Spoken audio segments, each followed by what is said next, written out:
On this week's episode, is Netflix still the king of the streaming jungle? Which streaming service is the one to watch? And what streaming service could be on the way out? All this and more as we go back to streaming school and reach our next stop, the PCC Multiverse. And we're back with a special episode of the PCC Multiverse. This is Gerald Glasser from Pop Culture Cosmos, Game Source, Inside Sports Fantasy Football, and the Lakers Fast Break. We truly appreciate everyone out there listening to all of our shows. And if you can, please give us a 5-star review wherever you get your podcasts. Plus, if you can like, share, subscribe, follow, or do anything that you can to support us right here at the Pop Culture Cosmos, the Lakers Fast Break, Inside Sports Fantasy Football, Game Source, the great folks at Vampires and Vitae, the even greater folks at Wizards and Wine, and everything that we do because we're the #1 tabletop RPG streamer on Facebook. And if you go ahead and like and support all that, because we are also the best place to go for the latest news and trends in pop culture, right there for you at Pop Culture Cosmos on Facebook. And if you can support all that, give us a like, give us a subscribe wherever you see Pop Culture Cosmos. And if you do that, it is sincerely appreciated. But it wouldn't be a PCC Multiverse without my good friend. She is the evil mastermind, according to what Rob just told me a little while ago. I'm kidding, of course. That's who he's talking to. Yeah, well, absolutely, yes. That's correct. In between the marinara sauce. Right there for you. Of Wizards and Wine and Vampires and Vitae. It is a great person indeed. You got to go ahead and check out what she's doing today at Pop Culture Cosmos, where she has a ton of stuff that she does, including Vampires and Vitae, also as well Wizards and Wine. Those great, awesome games are available right there in their entirety at Pop Culture Cosmos, but also in podcast form. You can catch it wherever you get your podcasts at Vampires and Vitae, and also Wizards and Wine. It is my good friend, Miss Melinda Barkhouse Ross. And Melinda, we're going back to streaming school today. I'm into it. I've been wanting to go back to school. Absolutely. I want to go back too as well. Right? I've been thinking Why about going back and getting my master's. There you go. Absolutely. But for today, we're going back to streaming school because it is Streaming 101 right here at the Pop Culture Cosmos. We are going into depth on the streaming services today. We're going to talk about as many streaming services, the major ones, anyways, that we can talk about. We can talk about what they're doing now in regards to what their status is, and the future going forward. We're going to see if any one of them is destined to be a big hit in the future and which ones may be destined to fail. We know that a lot of emphasis lately has been put on the world of Netflix. We'll definitely talk about that, but also Amazon Prime, Paramount Plus. We're going to get Disney Plus, the whole 9 yards. We'll be talking about the streaming services on today's show. So sit back, enjoy. We're going to be talking some streaming services.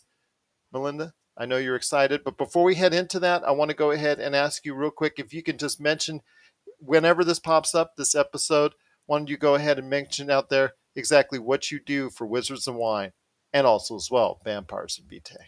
All right. So Wizards and Wine, a new campaign underway called The Wild Beyond the Witchlight. It was a campaign that, or a module, I suppose, a book that Wizards of the Coast released last year. We finally got a hold of it. I'm going to be running 2 groups through it, and the decision of one group will affect the game of the other. Not sure exactly how that's going to work yet, but that's why you're a DM, right? You just figure stuff out as you go. Of course. So recently just finished a brand new intro for that, mastered it and got everything taken care of this morning. So that's fantastic. And yeah, we're just really looking forward to getting the ball rolling for Wizards and Wine. For Vampires and Vitae, I play Esther. She is a vampire who can talk to spirits. Yeah, sometimes to her detriment. Well, actually, more often than not to her detriment. But I also take care of like the editing and social media and all that kind of stuff for the show as well. And we hope that you can join us for one of the two shows. We have a lot of fun putting them together. And for both of them, it's really a comedy of errors when we put the shows together. So bear with us. Absolutely. And It's thanks a for your patience. Oh, no worries, but it's a great time indeed whenever you get to check out Wizards and Wine and also Vampires and Vitae. So I sincerely hope you do. But I'll tell you what, Melinda, you and I, when we talk each and every week, it seems that we cannot avoid talking about something on a streaming service. It has completely changed the way we as consumers watch and interact with television these days. Before we go into the big entities and all that, your thoughts on how your viewing habits have changed due to streaming services. Oh, I absolutely don't watch regular TV anymore. I just don't. I don't need to. Everything that is interesting and everything that I need to get caught up on, I catch on streaming services, and perhaps that's to the detriment of regular cable. I don't know, but I like that I can hit a subscription plateau, and I don't even have to deal with ads anymore for most cases with these streaming services. So that's a huge bonus to me. Okay, so for me, I will say that it has done something for me as far as make TV watching important to me again. Yeah. I think when the latter half, I would say the first decade of the century, 2008, 2009, 2010, by that time, I really stopped caring about what was on television as far as programming really was concerned. There'd be some things maybe I would watch here and there. Obviously, sports for me because I do host the Lakers Fast Break, but it really wasn't appointment watching for me at all. And then Netflix in the next decade really started to bring in some different viewing habits with the way they would drop all seasons all at once. I know that my friend on the Lakers Fast Break, Laker Tom, as an older individual, he said, I can't do episodic viewing anymore. He couldn't stand watching Winning Time, which was just recently run on HBO Max. He couldn't stand watching it week by week. He is a binge guy. And I think that's what changed a lot of our viewing habits is okay, now that we can DVR everything, now that we can go ahead and watch everything as far as on the season, we'll just go ahead and let it drop and then watch it from there. It's totally changed the way we view television and television shows, and also up the ante on quality as well, because I think that the quality of broadcast and cable television was on its way down before the advent of streaming and really streaming came into play. So I really think that the streaming wars, if anything, has upped the ante. It reminds me of the Monday Night Wars of WWE and WCW. They had to put out a better product because they were battling against each other every Monday night. And the same thing holds here as far as the streaming wars. You have to put out good stuff or nobody's going to watch. And you have to do it consistently. Yeah, absolutely. Yeah. Absolutely. And that's something we'll definitely talk about. There's one particular streaming outlet in mind I have on that. So we'll go ahead and you and I are actually going to be administrators. We're going to be teachers for this examination in regards to the streaming services. So we're going to try and get through as many as we can. But first up is, I guess you can still consider them the king of the jungle in the streaming marketplace because they still, at this time, to what we're seeing, still have well over 200 million subscribers. It is Netflix. I know earlier this year, obviously, the news that they had lost a considerable amount of people, just subscribers. They've lost a considerable amount of people who've had interest in the product. I know that the stock itself has devalued by quite a substantial amount and led to losses of certain projects and cancellations of certain things that they were heading to do. But I think the future is still there for Netflix. I just think it's somewhat guarded at this point in time. They couldn't keep up the kind of spending that they were doing because of it. Now that their shares are now devalued so greatly as of this recording, it seems like they're reevaluating things. One of the things they did is they moved up some safe things, like, for instance, Cobra Kai, which was being released at the beginning of the year, did so well for them. They now decided to move it up 4 months for a September release. So now they're now changing things around. They got rid of some animation projects. They're now looking and investing more into gaming, that aspect of it. The movies, they're still there, but they're going to be a little bit hesitant on, I'm assuming, about spending a whole ton of money on certain projects in the near future. But your thoughts on Netflix and where it stands right now as we're going ahead and seeing the landscape change in these streaming wars? I think when I talk about hurdles that these streaming services are going to have to overcome, what I'm really talking about is money. So Mhm. I think this is the first time that Netflix has really had to face much of a hurdle when it comes to the dollar amounts that they're able to pull in. And I think there might have been a bit of an overreaction on the part of Netflix for this one in terms of pulling back on production of things and scaling back on production of things. I think that they should have just kept the course. And I think that they should have continued to put out the volume of content that they have traditionally been putting out. And I think that this is something that Netflix is going to learn a lot from. And just don't see them giving up the crown of king anytime soon. I think that they're going to remain, the biggest, if not one of the biggest players in the streaming market. Absolutely. I think that it's going to take a lot for them not to be considered as such. But I do think that as the prices get higher and the monthly charges keep on getting there, they're going to have to support it with a whole bunch of stuff, with a whole bunch of ideas, maybe out of the box ideas. They've already said that live events and live coverage would be something that they were thinking about a lot, but as soon as the losses started to mount up, they're kind of hedging their bets on that as of this point. They're still talking about gaming in a good sense. They're still talking about the things that they're doing with development studios to either build mobile gaming or even go into console gaming. But console gaming, I think that part of it's going to slow down a little bit too because of the costs involved there. But I think that their bread and butter as far as producing movies. The Gray Man is something that they're going to be very interested in putting out there later this year with Chris Evans and Ryan Gosling. I know that's something that they're really pointing towards as being a big hit for them. They're doing something a little bit different that theater chain owners that we talked about during CinemaCon, our conversation there. They talked about, come on over, Netflix, showcase your movies here for a week or two or three, and then go ahead and show it on Netflix. I think they're going to look into that a lot more.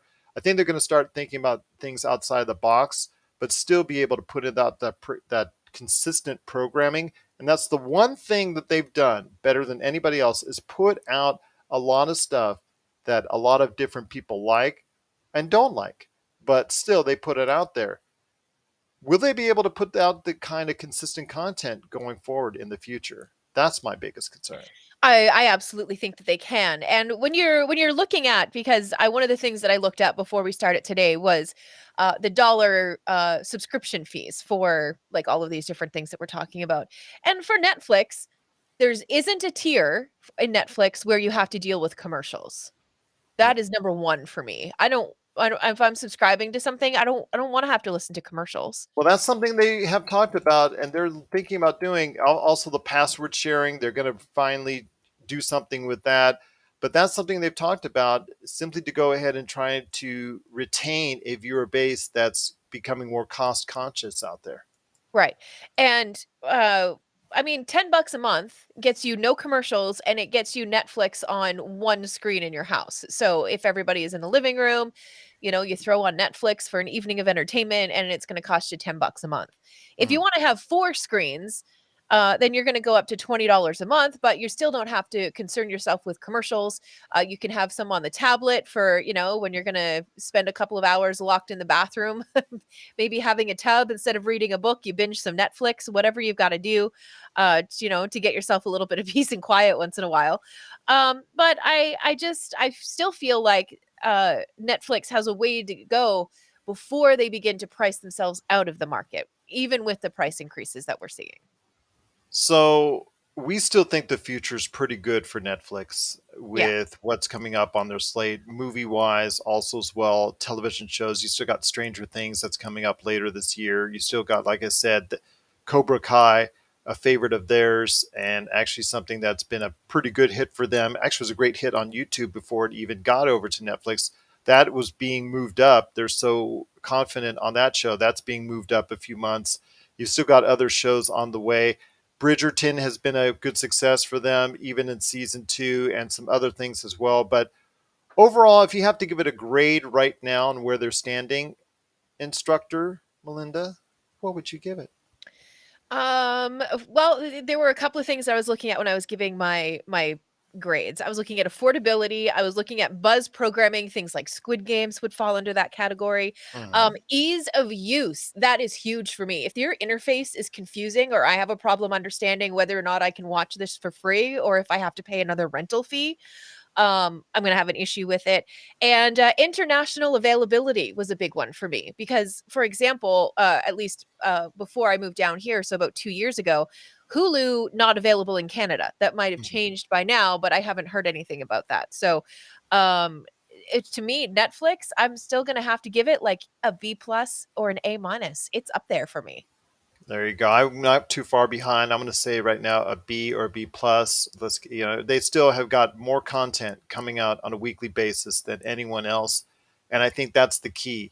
If you are going to go ahead and produce stuff out there, you got to go ahead and produce it and be able to go ahead and provide everyone out there not only with a deep library, which they have. They have a deep library of products out there and shows that are the backbone still of their network. They still have a lot of stuff as far as NCIS and some other shows that are really a great part of what they're doing.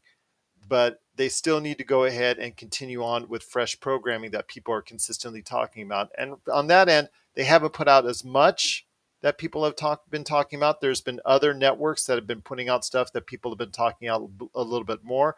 But right now, they're still the tops when it comes to putting out as much content out there as possible and seeing what sticks. So I'm going to give them a B plus as well. My friend, it still continues on for us here at Streaming 101. The classes continue. Let's go to Disney Plus and Disney, which is on the rise.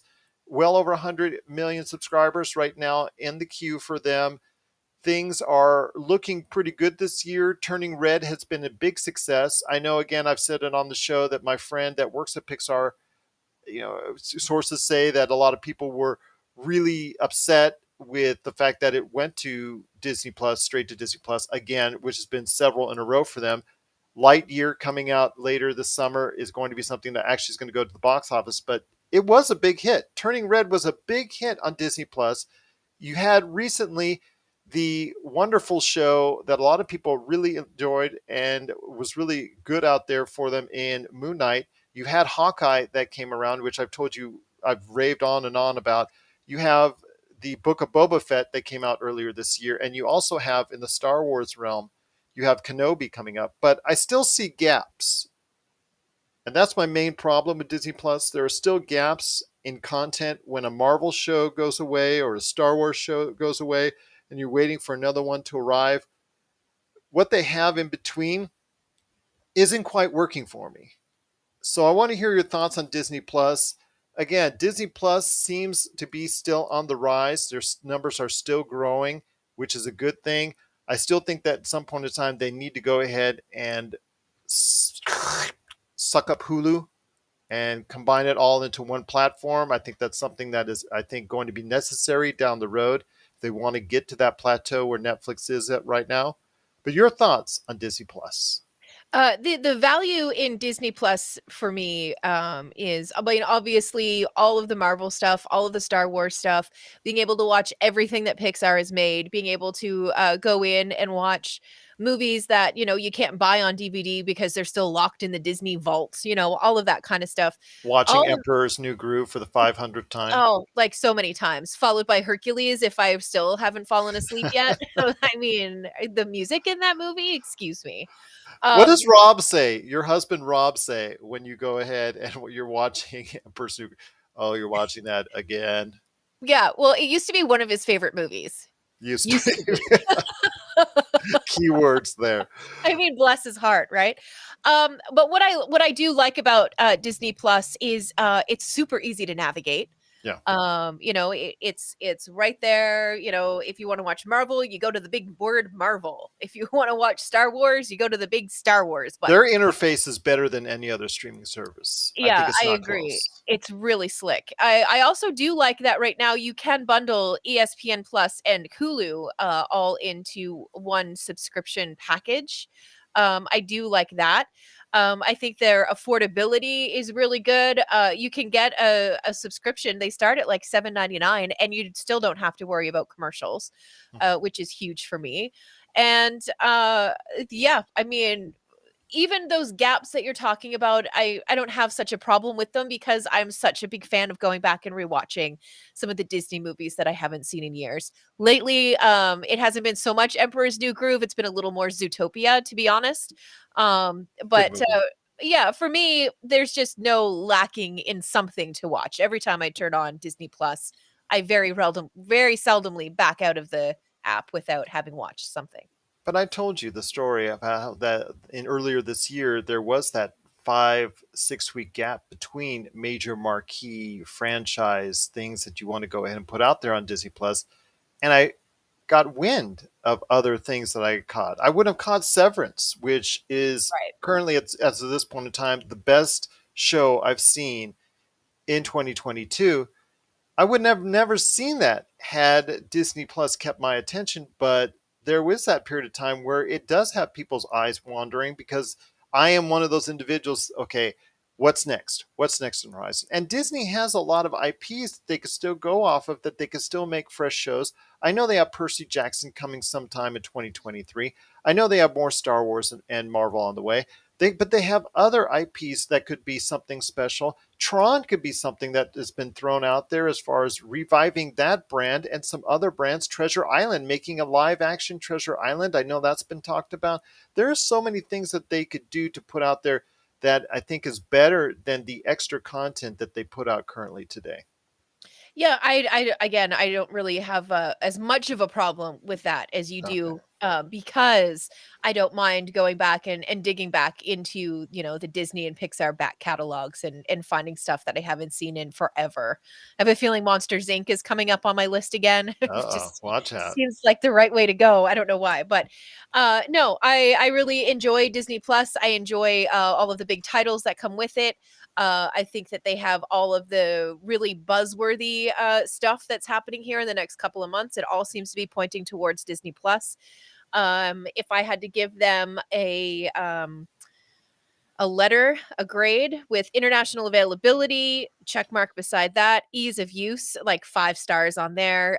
Buzz programming, we've already covered, and affordability. So, You, what grade would you give it? I'd give it an A. I think it's great. Mm, I would. myself, again, because the lack of content that's not named Marvel and Star Wars, of fresh new content. Of course, they have a deep catalog, and that's to be applauded. And of course, they have the Star Wars and Marvel shows, which for the most part have been very entertaining to watch.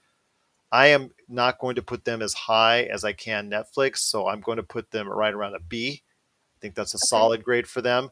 But I think things are looking on the way up for them. As long as they're able to go ahead and put out the Star Wars and Marvel, that will keep people. But if they can put out anything else that clicks with a large audience, and I'm sorry, stuff like Sneakerella isn't really going to do it for a lot of people out there. But if they can put out some type of series that's not named Marvel or Star Wars that can really connect with an audience, watch out. I think they could be in the running to overtake Netflix sometime, maybe late 23, even early 24. We could be talking a whole different ballgame there.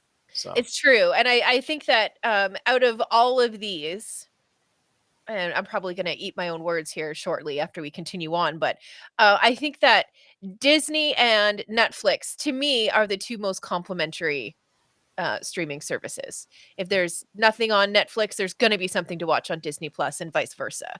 It okay. just seems like the 2 of them work very well side by side on a screen.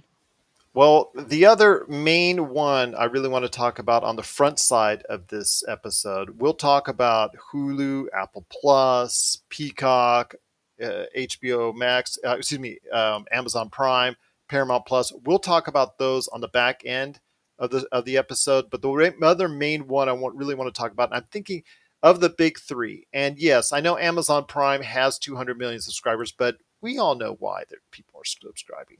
It's not because of the Amazon Prime television. Now it's just becoming an extra thing, and we'll talk about that on the back end. But HBO Max and Discovery, before we head to the break, is something I think is now you're going to consider as a number three, because I know you and I had this conversation when they ended after the wonderful, and I use that in quotations, Matrix Resurrections, which unfortunately at the same time killed the Oof. Matrix IP. Yeah. Yes, at the same time. I remember that on the worst of shows that we did. After that, the there was quite a big question. There was quite a big of a question on what would the future would be like for HBO Max, simply because of the fact that we weren't sure if people would stay for programming, because the day and date movies were no longer being shown, and you no longer expected, okay, I don't have to go to theaters, I can just watch on HBO Max.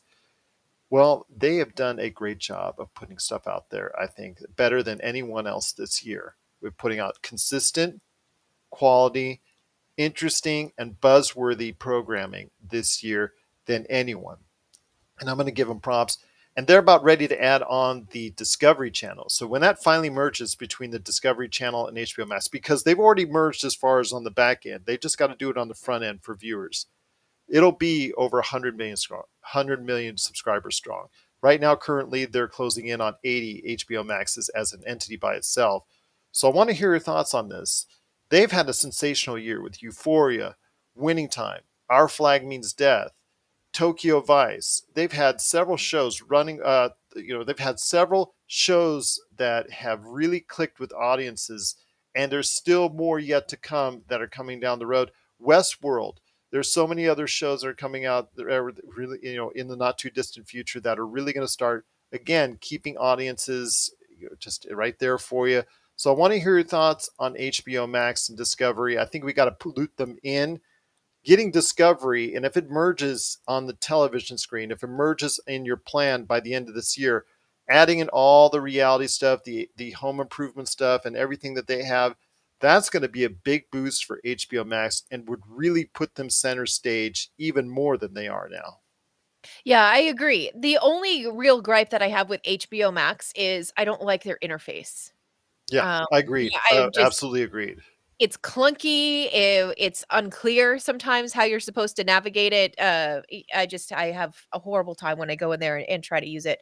Um, the next thing that bothers me about HBO Max is I'm gonna give you $9.99 a month, and you're still gonna force me to watch commercials, albeit limited commercials. They're Mhm. the worst of the worst kinds of commercials. Yeah. It's this new medication and there's 700 side effects that you may be dealing with, I don't like it. Well, But HBO Max, their top tier does not require ads. exactly, that's what I was just getting to. So for $14.99 a month, you get no ads, but that puts you pricier right now, I believe, than what Netflix is, right? They're right. No, they're in the same ballpark. I think Well, Netflix it is $1. depends. You can go $9.99 for one screen with Netflix and have no ads. You can go Okay. $9.99 and you're forced to watch ads with HBO Max. You're Okay. still shelling out $100 a year. If you go up to $14.99, you don't have to deal with your commercials and stuff anymore, and you get it's like a 13% discount or 18% discount. So for another $50 a year, you save yourself from having to watch the commercials. Mhm. But that also, to me, makes them a little more pricey because of that stipulation, because of the ads. And so because of that, and because I think their interface needs work, I'm looking at like C plus B minus territory for them. Really? Yeah. Wow. Yeah. I actually think it's a lot better because, again, they've had a lot of successes this year with their television shows, and I am really, really positive on their future going forward because they've really done a great job with the Game of Thrones prequel that's coming on the way, with again Westworld that's coming on the way, and so many other shows that they've got in the queue. They have done a great job of not only maintaining the big bump that they got from the day and date movies, they've actually increased it. So I'm going to disagree with you. I'm going to put them in the range of a B as well. I mean, Mm. I'm almost right there on a B plus, even A minus with them, because I think they've done an outstanding job of keeping and growing that base with the shows that they have. The interface is awful. I get you. I 100% agree on that. How you cannot have easily available your franchises, your Harry Potters, your Batmans, your stuff like that, that are really accessible and just like one touch away. It seems like you have to search to find one of their hit movies each and every time out. In fact, I just recently finished a chunk of the subscription, and I was looking through it each and every time out just to watch older Batmans or older Lord of the Rings and things of that nature. And it's really hard to find it. That should be right there, right in front, right every time you see it, just like the way that Disney Plus has set up. But it's just convoluted, and yeah, their interface needs a lot of work. But the content that they're getting and the content that they're showing you and putting out there, I really think it's at this point very hard to keep up with them. And I think Netflix has taken quite a note. Yeah, I think so too. If they would just fix up that interface a little bit, and give me a $10 subscription fee with no ads, their grade would be much higher. Absolutely. Well, there you go. I think you're convincing me. I won't put them in A minus, B plus territory, but I will put them at a B simply because of the fact that again, it's to me, it's about the content, but the Mhm. interface and the other stuff, the extraneous stuff. Maybe they'll clean it all up by the time that they finally merge on screen for subscribers with Discovery. Once they make that a big happy thing, hopefully they will. If they're smart, they will. They'll reevaluate it. They'll look at it, but tell you what, we're really going ahead and having a fun time talking about the streaming services. Before we go ahead and hit the back end, if we want to go ahead and mention to you, if you have thoughts out there on the streaming services, please, you can always share them with us. PopCultureCosmos at yahoo.com. Well, coming up next, we're coming on the back end with Streaming 101 continues with Amazon Prime, Apple Plus, Peacock, Paramount Plus, and Stars and Showtime. Which ones are kind of doing really well and which ones are kind of on the future? We'll talk about that coming up on the back end of the show. This is the PCC Multiverse. And we're back with Streaming 101. It's Gerald Glassford along with my good friend, Mrs. Melinda Barkhouse Ross, our teacher for today, the instructor for today when it comes to the streaming services.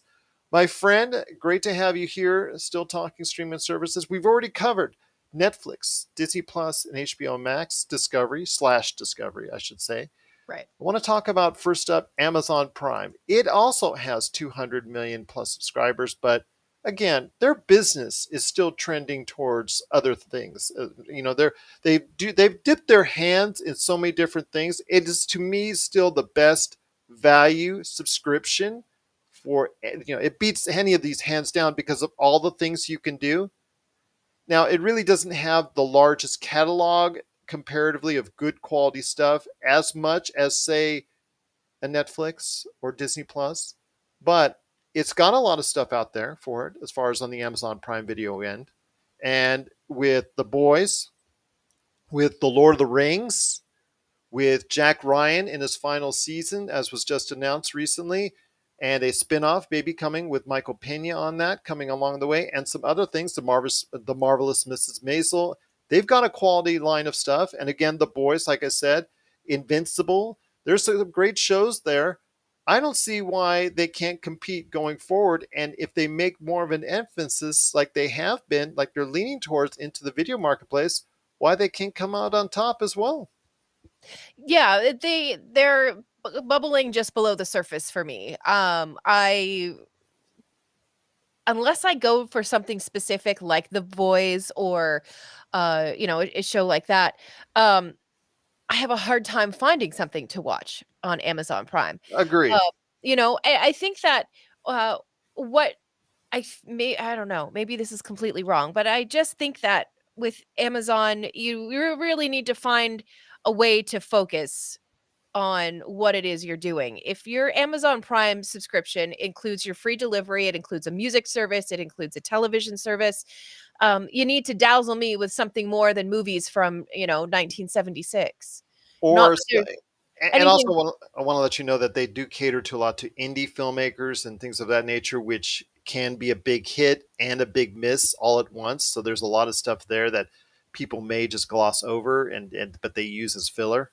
Absolutely, and we saw the success of the, Critical Role cartoon, Yes. that came to Amazon. So, I just think that if they could find a way to, focus a little bit more on their content creation side of it, or even on their, canon of, who they're bringing in to help, and who they're hiring to either create new content, or the people who are responsible for going out and finding that really special content to put on something to keep it maybe a little bit more of a niche streaming service than trying to be a catch-all and pleasing a bunch of people.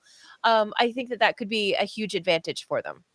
I agree with you. So, seeing what's on the plate, again, I think it is the best value subscription. So, if you told me that could only have one subscription, I would have to say because of all the different things they can do, plus the fact you can hear the pop culture cosmos on Right. Amazon.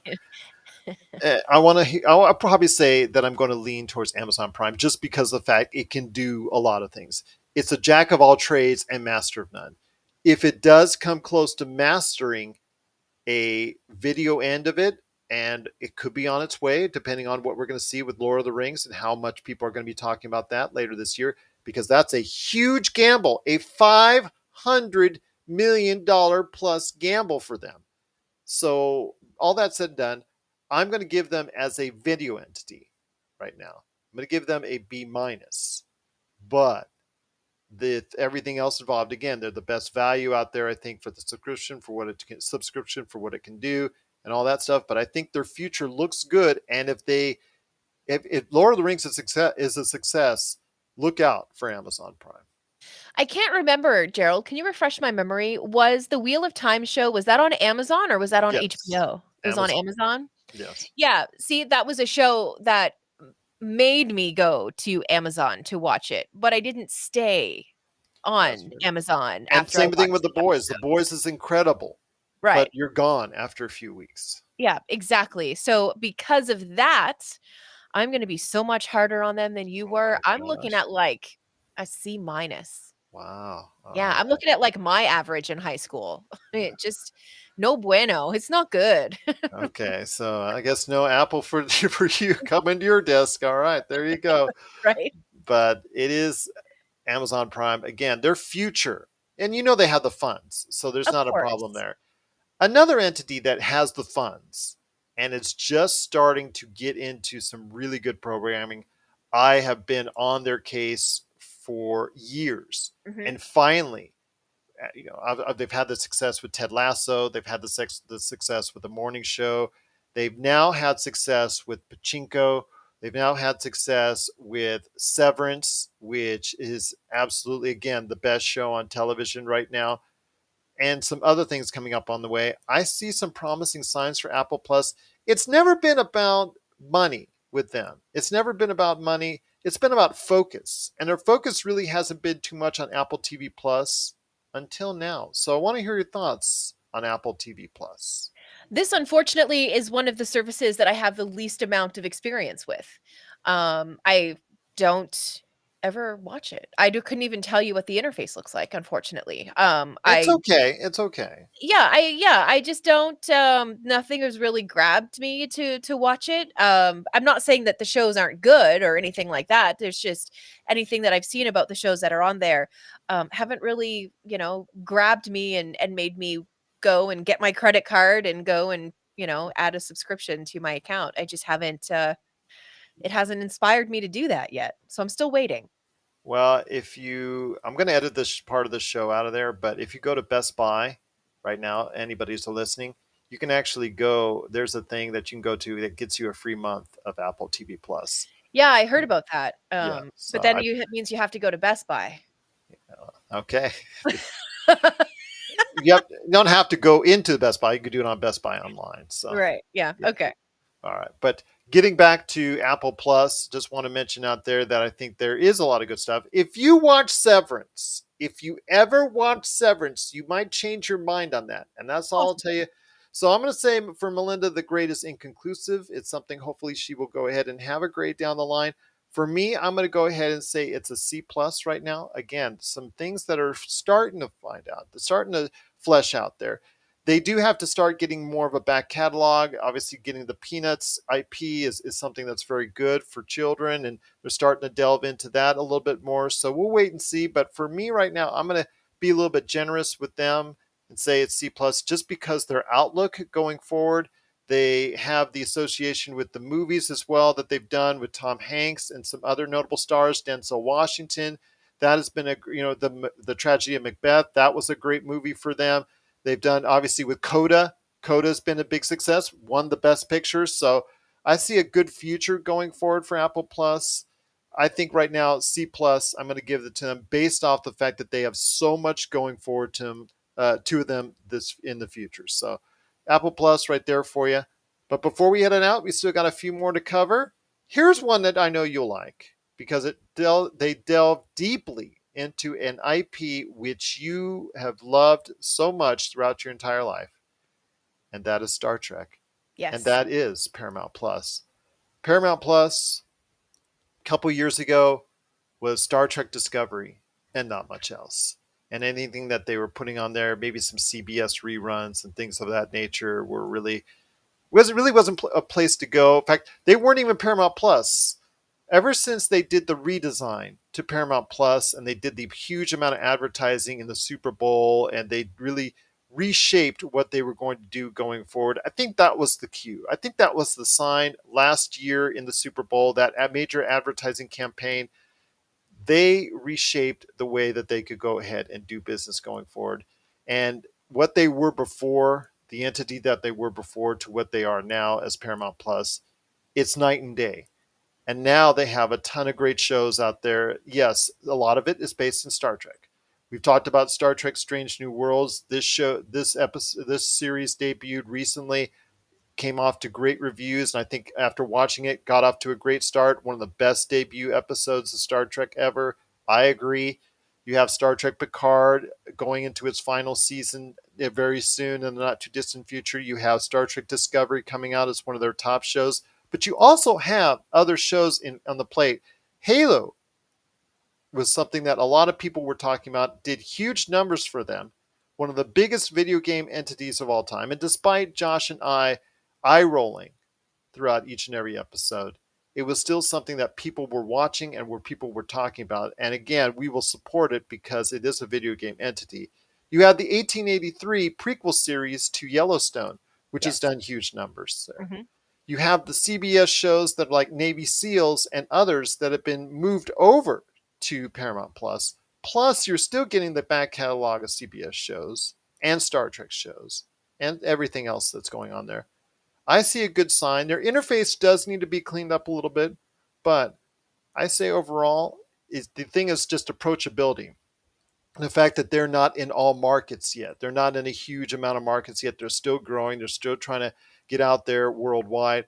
But I say Paramount Plus is on the way up, and I give them a B minus right in there for you.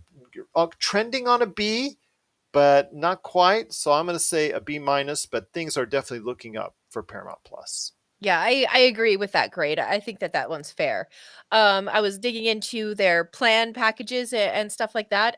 You can get their essential plan, which includes Showtime, for $4.99 a month. Mhm. It does include commercials, limited commercials. Mhm. Or you can jump in at $12.99, which is their premium level subscription. It includes your live CBS channels, like your regular local CBS channel, which I thought was smart, very smart, because a lot of people have a lot of these different subscriptions, but they keep regular cable because they don't want to lose those local channels, so they're able to catch the local news and all of that kind of stuff. So I think that including that in a premium subscription fee is very, very smart. And because of that, I'm going to give them actually, I'm going to give them a little bit higher than you. I'm going to go B for that. Oh, okay. Yeah. All right. Yeah. Instructor Melinda gives I think it's smart. Paramount Plus a B. I think the future's looking strong for them. I think it is. I think that the fact is that they've used Star Trek as a base. I wish Star Trek would be getting a little bit higher profile because I never hear it amongst the actual top of the top as far as the ratings are concerned. I think, but it still has that base of viewers. And the fact is that they have revived the Star Trek IP to some extent after the movies kind of died out. At least the last one didn't get the or retain the audience I think that a lot of people were hoping for. So the fact that they were able to with Discovery, with Picard, with Lower Decks, with what we're seeing now with Strange New Worlds, they're able to go ahead and reintroduce everybody to the world of Star Trek and make it accessible to a modern audience. I think that they deserve a lot of props. So there you go, right there. There's our thoughts on Paramount Plus. If you have thoughts on, again, on any of the streaming services that we're talking about, we'd love to hear some feedback from you. Please let us know. popculturecosmos@yahoo.com. Well, still a little more to talk about on the way out. Let's go with Hulu. Hulu right now for everybody right now is still something, as Melinda mentioned earlier in the show, they get a lot of their basic customers off the bundling program. Let's put it out there. Yeah. And then also as well the Hulu TV advantage that they have in the North American market, in the US market, I mean, where they bundle that often with a live TV option. The service itself, yes, they still have a lot of ABC shows that go right directly to Hulu. And they still have the Orville and some other shows that are really a part of what Hulu does. But to me, it still seems like it's another streaming service. It's something that doesn't get to the forefront of conversations there, even if with all the FX stuff that goes there as well. Your thoughts on Hulu as an entity? I know you still watch it. I know it's a great place to catch anime. I know that Netflix has done, and Crunchyroll has done a lot, but Hulu has done a lot as well on the anime side of things. But your thoughts on Hulu as a streaming entity right now, where it stands? So, I think I'm going to start from their most expensive, and then I'm going to work my way backwards. Okay. So, for $75.99 a year, right? Whoa! At that point, you just cut the cable because Well, it's a year though. You said it's a year a though. year, yeah, but Yeah. still, I mean, gee whiz. So you get Hulu with no ads. You also get live TV. You also get Disney Plus and ESPN Plus. So you get a whole lot Well, that's a month. I think for that that. sounds like a month. Yeah, You no, said a year. 75.99. Is it a month for That's a month. 75.99? Yeah, because if it includes live TV, that includes a month.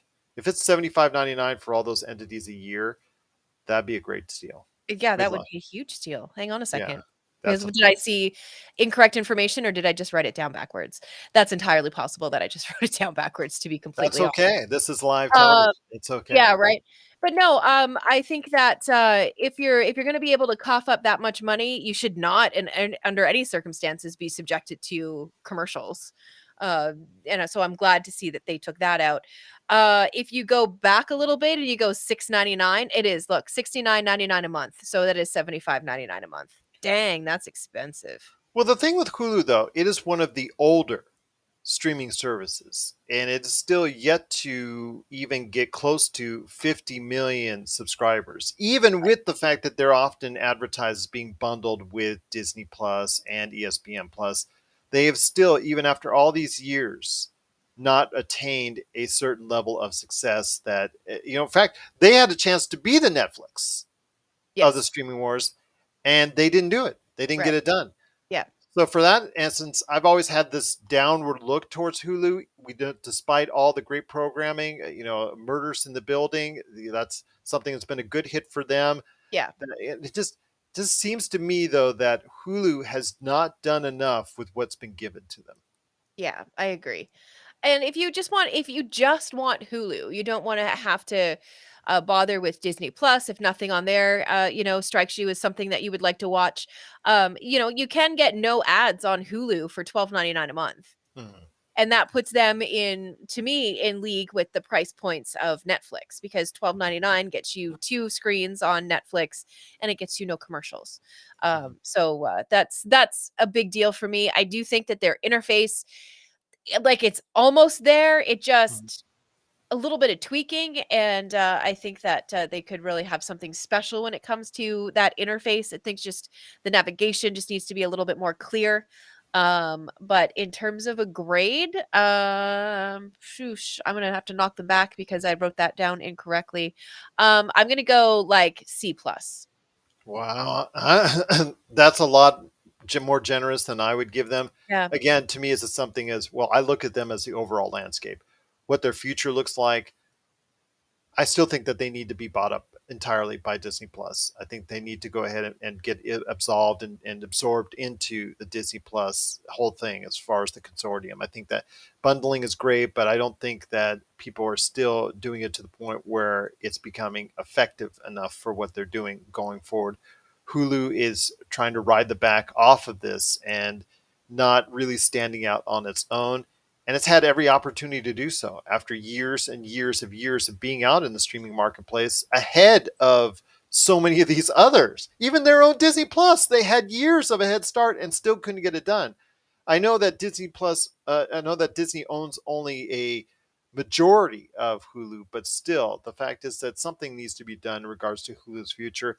I'm giving them a C minus simply because of the fact that they have a nice array of stuff that's there, content that's there. Nothing to the point where it's buzzy or gotta have, but they do have a ton of stuff there. I think people need to go ahead and check it out, but it's not to the point where it's a gotta have streaming service. It's never been where it's going to be at the point where you could say it's got to be a never have streaming, got to have streaming service. So if it's never been a got to have streaming service, why do it then it doesn't look like that in the future? Why do I got to have Hulu outside of the live television options? I need to have Hulu because that is complimentary again to Netflix. A lot of these are complementing Netflix. And when I was doing my research for today, I really kind of came to that conclusion. But I think that one of the reasons that keeps Hulu around, at least in our house, is the level of anime that they have and the amount of it that is dubbed, or at least it has the subtitles to it.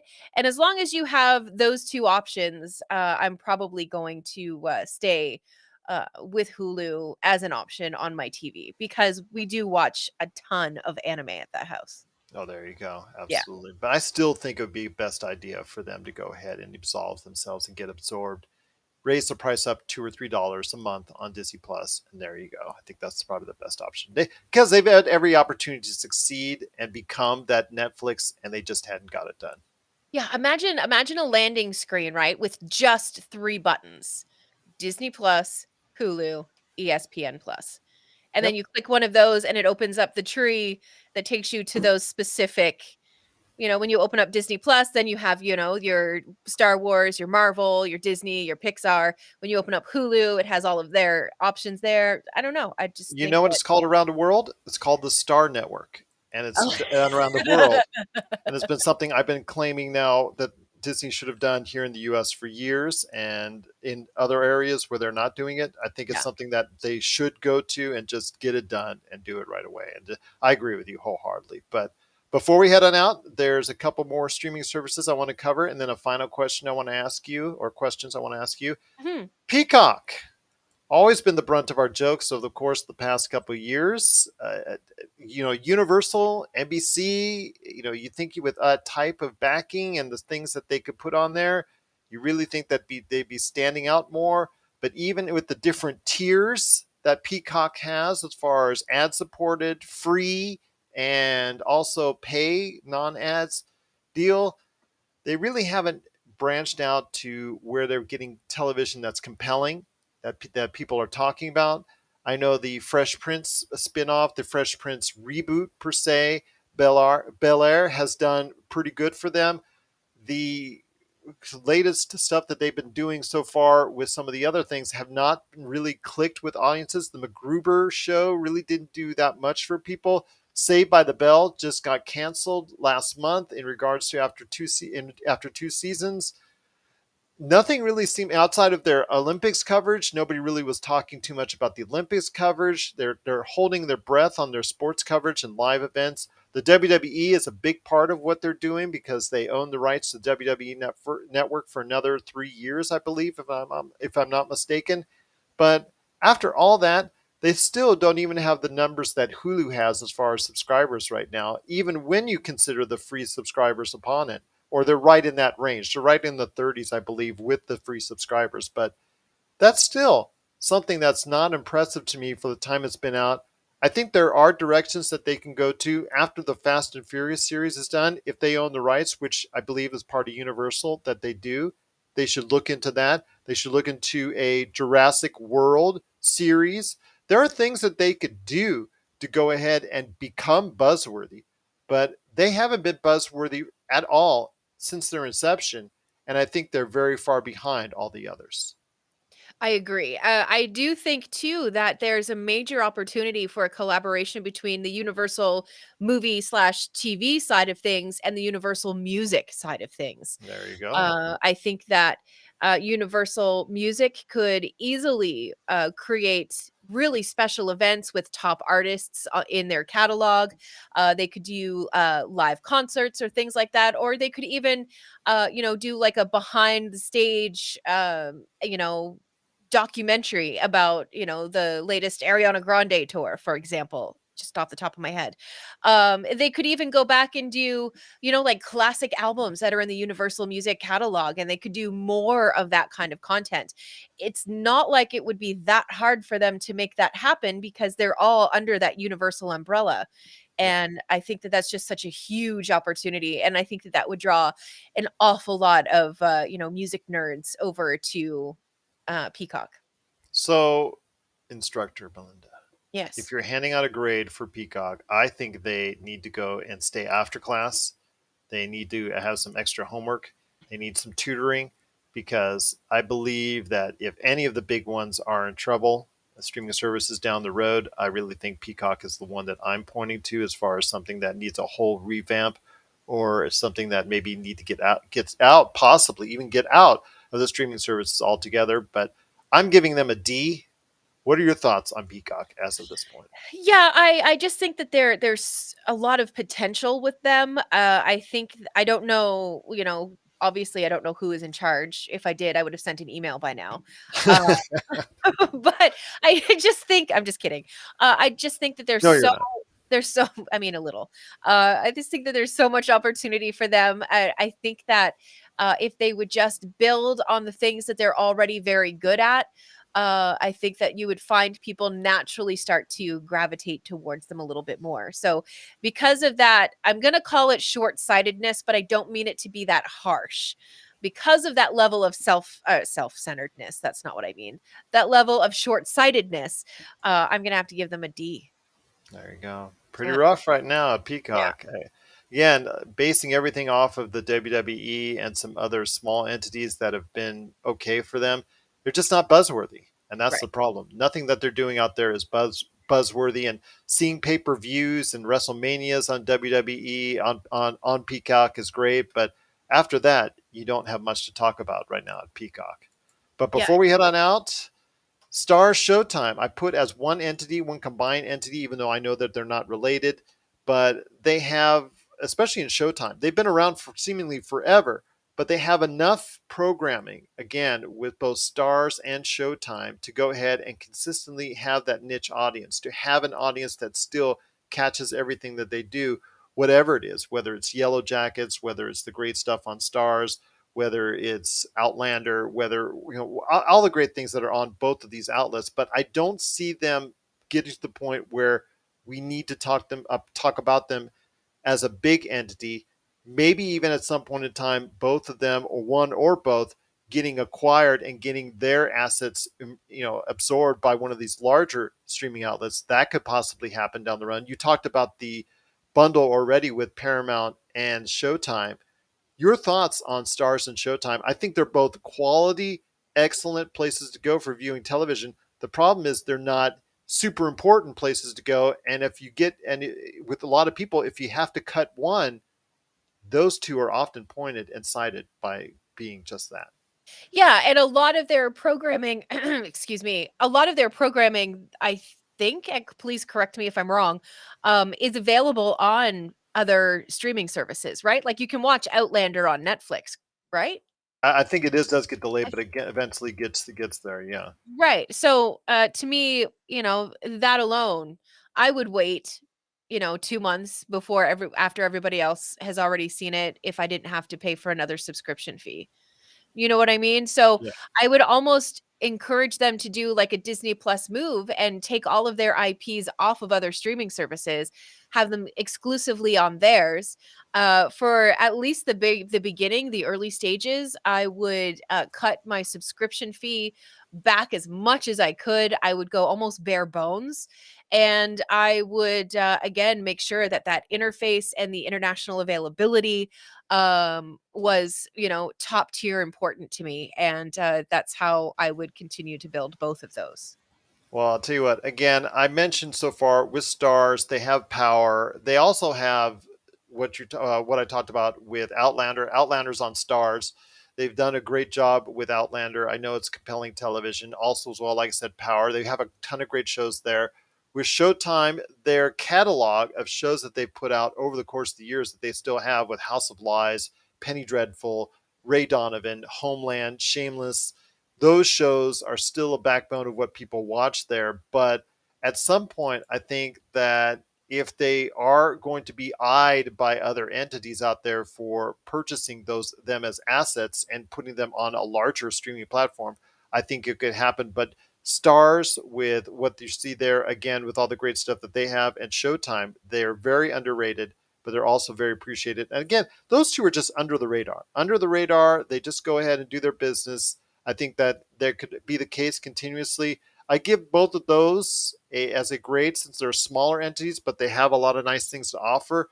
I think that I give both a B minus, as far as that's concerned, maybe even a B, just because of the fact that they should be graded on a different scale because they don't have the grandiose plans like those other streaming outlets do as far as becoming the big kahuna out there. But I do think that in their own world and in their own niche, they're really good things to watch. Yeah, and I think that much like the way that Crunchyroll is niche, I think that these two are niche as well. I think they're going to Yeah. stay that way. Unless they And get bought out. right, and if they do get bought out, there's no reason why they can't continue to create content, and have that thing under a different, title screen or however you Yeah. want to do it when you get into the interface of the app for whichever service it is that you're using. So, Yeah. because of that, and because they are choosing to stay niche, and I can appreciate that, having two podcasts that are niches of a niche. Absolutely. I feel their pain. I understand where they're coming from. I also would be a little easier on a grade for those two sources, and I would probably put them in the ballpark of like a C plus, maybe B minus. Yeah. So we're in around in the same range. But Yeah. yeah, I'd be a little bit easier on those two than I say some of the ones that have bigger, grandiose plans and have things in place that would put them in a much larger general audience category. So yeah, definitely some good things though coming up always for Showtime and Stars. Well, that's a look at the major streaming wars, the streaming outlets that are there. I hope you've had a great time listening to our thoughts on the streaming future, hopefully, as well, for a lot of these networks, plus, as well, what we think of them today. If you have thoughts, again, on what's going on in the world of the streaming and the streaming wars, please let us know. Popculturecosmos at yahoo.com. But a last question I want to hold to you, as far as it's concerned, 3 years comes down the line. Let's say 2025 comes Okay. down the line. Hmm.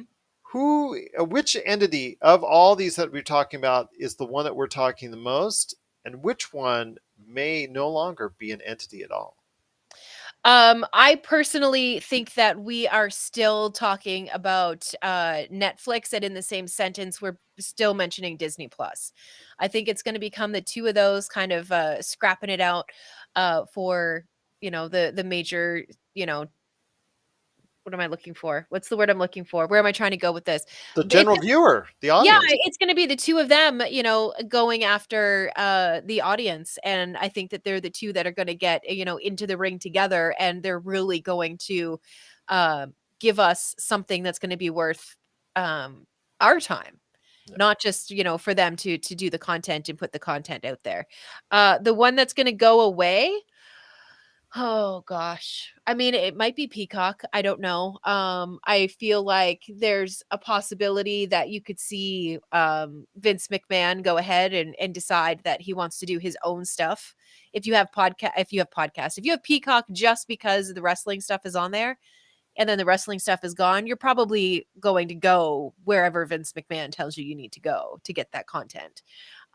So I don't know. I feel like the future is the most up in the air for them. Or if the WWE sells, which has been long since rumored at Yeah. some point in time that they could get acquired, you never know. They could be after their $100 million deal. Excuse me, after their $1 billion deal is up with Peacock, they could be bought out by someone else and go on that network. And like you said, what is there to watch on Peacock? And there again, also, I agree with you. I agree with you. They're my least likely to succeed, and the one that's most likely to go ahead and vaporize the way of Quibi and CNN Plus by the time Mhm. 2025 comes around. It is backed up by Universal and NBC, so it's got the money there. So we'll see what happens. But I think in 2025, I think Disney Plus will finally figure out its content woes and finally get some original content consistently outside of Marvel and Star Wars that will get people talking to the point where they have to have it, and it will achieve that mystical 200 million subscriber base and actually, I think, pass Netflix at some point in time. I think in 2024, maybe 2025. I think that Amazon Prime is the one to watch out for. They're the wild card. Them and Apple Plus are the wild cards because Apple Plus could instantly just put everything on their phones, and it could put Apple TV Plus instantly free of charge on phones and iPads everywhere all over the world and instantly become the big king of the beach. But that's a way that would be something different. Indeed, that's a way that they could go ahead and instantly go ahead and have that marketplace for all the stuff at Apple TV Plus. But when it comes to Amazon Prime, I'd watch out for them because they're a wild card. If the Lord of the Rings thing works out the way they want it to, watch out for Amazon Prime. Yeah, I agree with you there. And I think if Apple TV did do something like that where they just made all of the content available and pushed it all to iPads and iPhones and i whatevers, I think that if they did that and they made it free to owners of said devices and then included the commercials, that would be a way for them to pay for it. Yep. It's once I have to pay a subscription fee and you're still going to force me to watch commercials that are not in any way targeted towards me at all. That's when I'm a little bit upset about having to watch a commercial. If you're going to give it to me for free, I'll watch 4 or 5 commercials. Okay, I lied. I'll watch 3 or 4 commercials. Okay, that's what I thought. That's what I thought.